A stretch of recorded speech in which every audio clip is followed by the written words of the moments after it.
लागेल आणि त्याला कोणीही रोखू शकणार नाही।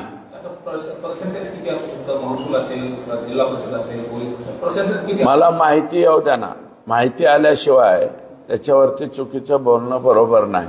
काही विभागामध्ये शिक्षक वगैरे याच्यामध्ये 450 पेक्षा अधिक आहे।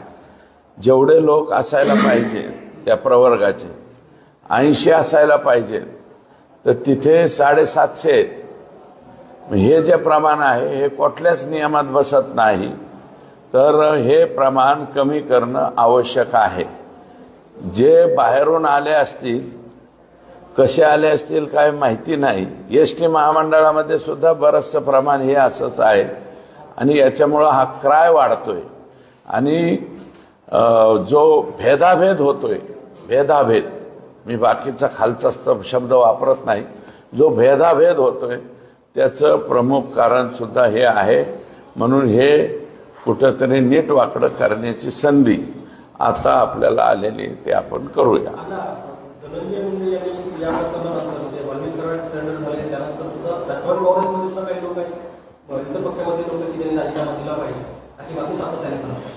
हे बघा, नैतिकतेच्या आधारावर जर म्हणलं तर 100% प्रकाशदादा सोळंके जे बोललेले आहेत त्याला माझं समर्थन आहे।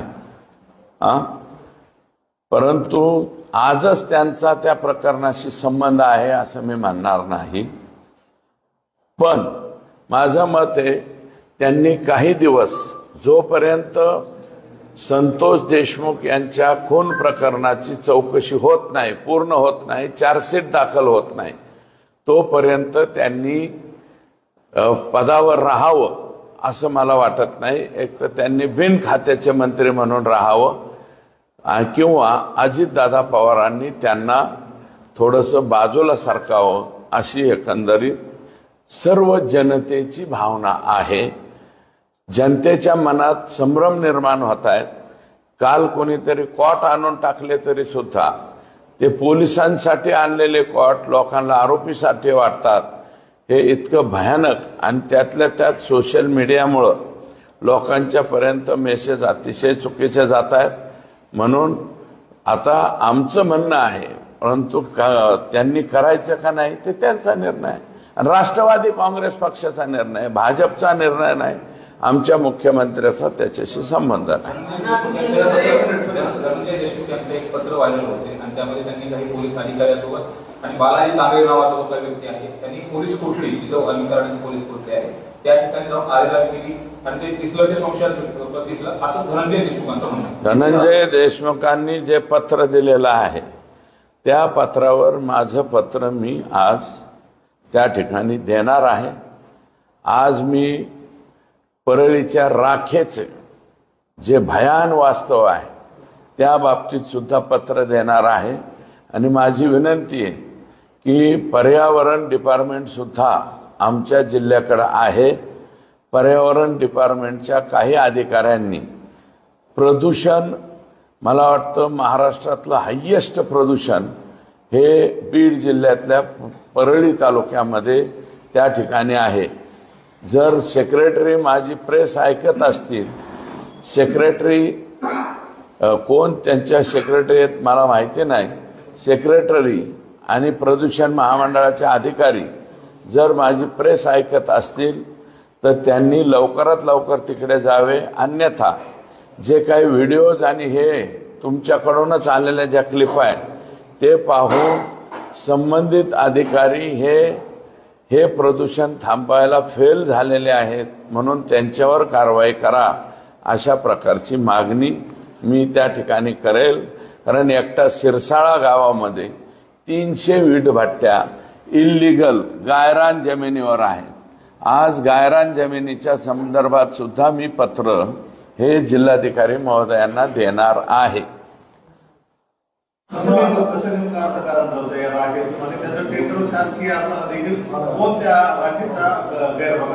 ते राखेचं ज्याचं टेंडर आहे त्याची मशीन सुद्धा येऊन देत नाहीत तिथे, बाकीचेच लोक आहेत। आणि माझ्याकडे काही व्हिडिओ आहेत, 150 लोक गुंडागर्दी करून तिथं जात आहेत। कुणीतरी म्हणावं मग मी ते पुरावे सादर करतो, माझ्याकडे आहेत। माझ्याच मोबाईलमध्ये, कुठे माझा मोबाईल पीएकडे असेल, त्याच्याजवळ मी सेव्ह करून ठेवलेत 150 लोक, आणि तेही एक्स गार्डियन यांच्या घरातले लोक आहेत, जे 150 लोक घेऊन जाऊन ते म्हणजे त्याची जी पिचिंग असते ती पिचिंग तोडतायत, आणि ती सुद्धा राख वाहून घेताना त्या ठिकाणी आहे. अण्णा, भाऊसाहेब गटपट यांनी तुमच्यावरती आरोप केला, तुम्ही एका आदिवासीचा खून केला असं ते आज एका माध्यमावर बोलताना सांगत होते. त्याची 2 मंत्री आहेत जिल्ह्याला, त्यांनी पुनर्चौकशी लावावी आणि कोणाच्या स्टेटमेंटवरती उत्तरं द्यायला लावता आम्हाला काही भान ठेवा. हे सजा झालेले लोक आहेत. सजा झालेल्या लोकांकडच्या याला उत्तर आम्हाला जर तुम्ही पत्रकार द्यायला लावत असला तर आमची लायकी तिथपर्यंत नेऊन ठेवू नका, अशी माझी विनंती. पुढे बोला. निवडणुकांच्या अगोदर काही पोलीस अधिकाऱ्यांच्या ज्या बदल्या केल्या होत्या, त्या 16 जिल्हा बदल्या, 16 बदल्या आकांक्षांनी केल्या होत्या, अशा पद्धतीने देखील माहिती मिळते. नेमकं कशा पद्धतीने? 100% बीडचं पोलीस दल जे आहे, या पोलीस दलाच्या बाबतीमध्ये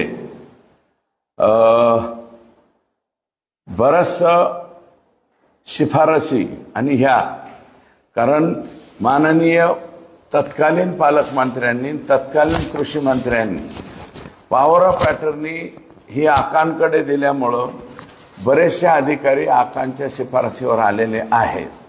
तर ते आकांच्या बऱ्याचशा जणांना चार्ज या आकाच्या शिफारसीवर मिळाला आहे. त्याच्यामुळं पोलीस दलाच्या बाबतीत जे आत्ता जे ऑर्डर निघालेली, त्या ऑर्डरमधले कदाचित 2-4 नावं सोडता बाकी सगळे नावं बदलू शकतात, आणि आम्ही मुख्यमंत्र्यांना विनंती करून ते नावं बदलणार आहोत. आता एवढं सगळं प्रकरण झाल्यानंतर अद्याप सुदर्शन गोले हा फरार आहे. सुदर्शन गोलेच्या फेसबुकवरती 3033 अशा पद्धतीने हॅशवर्ड वापरलेला होता.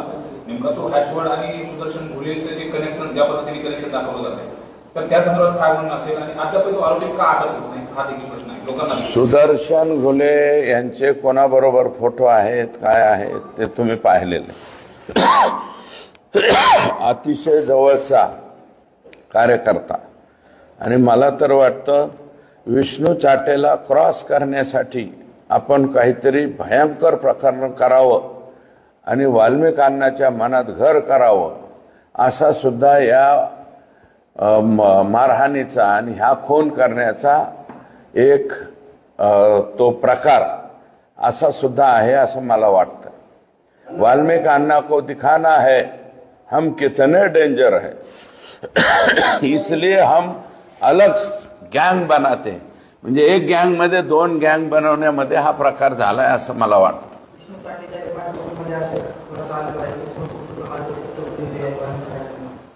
द्यावाच लागेल. 2 कोटी रुपये हे 2 महिन्यापूर्वीच 50 लाख रुपये दिले गेलेत ना. 1.5 कोटी रुपये राहिलेत. 1.5 कोटी राहिलेत, तर हे माणसं कोणी पाठवलं? हे डायरेक्ट आकांनीच माणसं पाठवलेत ना. आकांनीच सांगितलेलं आहे. आकांच्याच आदेशावरती हे लोक शुक्रवारी गेलेले आहेत तिथं, आणि शुक्रवार ते सोमवार आकाशन यांचं बोलणं झालंच असेल ना. आणि आता काय सीडीआर काढून कोण कोणाला काय बोलले हे सगळं बाहेर येतं. त्याच्यामुळं मला नाही वाटत आका याच्यातून बाहेर राहतील म्हणून. पोलीस प्रशासनाने एक पत्र जारी केलं, त्याच्यावर दिलेले 3 आरोपी कुठं सापडले, त्याचे नंबर दिलेले आहेत, पण त्या नंबरवर अधिकारी पोहोचत नाही. त्या नंबरवर अधिकारी पोहोचत नाही, जे नंबर दिले. तर ही अशी जर तक्रार असेल तर मी आत्ता पांडकरांशी बोलतो आणि एसपींशी बोलतो. हे आधी कशासाठी तुम्ही नंबर दिले? हे आधी म्हणजे नंबर न उचलण्यासाठी थोडीच दिले.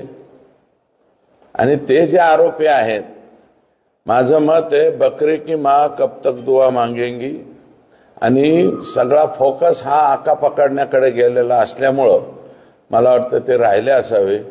ते राहिलेले सुद्धा लोक लवकरात लवकर पकडले जातील आणि ते सुद्धा आतमध्ये होतील. आणि राज्याच्या मुख्यमंत्र्यांनी सांगितलेलं आहे की यात मी कोणालाही सोडणार नाही. त्यांच्यावरती लोकांचा विश्वास आहे. तपासाची तुम्ही माहिती घेतली का? कशा पद्धतीने तपास चालू अधिकारी तुम्ही या सगळ्या संदर्भामध्ये? कारण की लोक अजूनपर्यंत विचार करतायत की तपासाच्या संदर्भामध्ये नेतेच बाहेर येत नाही, त्याच्यामुळे संभ्रम. हे बघा, मी एसपींना ह्या बाबतीत बोललो. एसपी साहेब म्हणले काही सिक्रेट्स हे टॉप सिक्रेट्स आहेत साहेब, आम्ही तुम्हाला सांगू शकत नाहीत. आणि ते खरं आहे, योग्य आहे ना. आपल्याला काय करायचं, इकडे एक टीम पाठवली, तिकडे पाठवली, तिकडे पाठवली, असं जर काही लिकेज झालं तर त्यातून हे आरोपी मिळायच्या ऐवजी आरोपींनाच माहिती होईल ना. मी आहे, आणखी अनेक लोक विचारत असतील ना त्यांना. या प्रकरणामध्ये विरोधी पक्ष विचारणार, सत्ताधारी पक्षाचे सगळे लोक, आणि ते एसपी जर सगळ्यांना सांगत गेले की आम्ही असं असं करतोय तर त्या गोष्टी बाहेर पडू शकतात. त्यांनी सांगितलं की बाबा याच्यात टॉप सिक्रेट आहे, तुम्ही हे आम्ही तुम्हाला सांगणार नाही. आम्ही म्हणलो ओके. पण त्यांच्या टीम्स ज्या आहेत फार वेगवेगळ्या ठिकाणी गेलेल्या आहेत, हे मला कळतंय. लोकांचा रोष वाढत चाललेला आहे. आता उद्या परभणीला मोर्चा, परवा दिवशी पुण्यामध्ये आहे. मी परभणीच्या मोर्चाला जाणार आहे उद्या, आणि परवा पुण्याच्या मोर्चालाही जाणार आहे. आणि 6 तारखेला संभाजीराजेंनी आम्हाला सांगितलं राज्यपालाकडे चला, मुख्यमंत्र्यांकडे चला, आम्ही त्याला बी जाणार आहोत. आणि सर्व पक्षी सगळे लोक मला वाटतं परभणीला उद्या तिथं येते. ह्याच्यात पक्षाचा आणि ह्याचा विषयच राहिला नाही. हा क्राय आहे, क्राय, पब्लिक क्राय. हा पब्लिक क्राय आहे. अतिशय घृणास्पद ही घटना आहे, आणि या घटनेचं निर्दालन लवकरात लवकर झालं पाहिजे असं लोकांना वाटतं. अजितदादांना बीडचं पालकमंत्री मिळणार असं जे आहे, जे चर्चा जे आहेत भरपूर झालेले आहेत, कसं वाटतं तुम्ही? आणि या सगळ्या आमची पहिली पसंती ही राज्याचे मुख्यमंत्र्यांना आहे, आणि जर मुख्यमंत्री नाही झाले तर अजितदादा झाले तरी चालतं, आम्हाला काही अडचण नाही. अजितदादा आमच्या जिल्ह्याचे पालकमंत्री झाले तर हा जिल्हा सुद्धा जसं ते स्वतःचा सारखा सरळ करतील, अजितदादा सुद्धा करतील. कारण अजितदादांच्या हाताखाली मी काम केलेलं.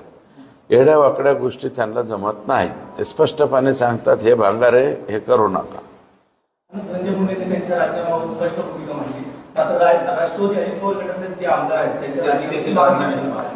त्यांच्याच पक्षाचे लोक म्हणतायत. मी राजीनामा मागितला नाही, अजून नाही मागितला. पण प्रकाशदादा सोळंके ज्येष्ठ सदस्य आहेत बीड जिल्ह्यात, त्यांनी स्पष्ट सांगितलं की यांचा राजीनामा घ्या, आणि ठीक आहे, कोणाला संधी द्यायची नाही द्यायची देऊ नका. एखादं मंत्रिपद राहू द्या ना रिक्त. एक जागा रिक्त राहिली म्हणून काय फरक पडतो का? परंतु आमच्यासाठी ते चांगलं आहे. शरद पवार साहेबांकडून डायव्हर्ट झालेला वोटर हा अजितदादांकडे आला होता. अजितदादांना तो ठेवता येणार नाही जर त्यांनी निर्णय नाही घेतला. आणि त्यांनी निर्णय घेतला तर हा मतदार गपकन त्यांना चिकटणार आहे. हे वास्तव सत्य आहे. ओके. कडे आला होता. अजितदादांना तो ठेवता येणार नाही जर त्यांनी निर्णय नाही घेतला. आणि त्यांनी निर्णय घेतला तर हा मतदार गपकन त्यांना चिकटणार आहे. हे वास्तव सत्य आहे. ओके. कडे आला होता. अजितदादांना तो ठेवता येणार नाही जर त्यांनी निर्णय नाही घेतला. आणि त्यांनी निर्णय घेतला तर हा मतदार गपकन त्यांना चिकटणार आहे. हे वास्तव सत्य आहे. ओके. कडे आला होता. अजितदादांना तो ठेवता येणार नाही जर त्यांनी निर्णय नाही घेतला. आणि त्यांनी निर्णय घेतला तर हा मतदार गपकन त्यांना चिकटणार आहे. हे वास्तव सत्य आहे. ओके.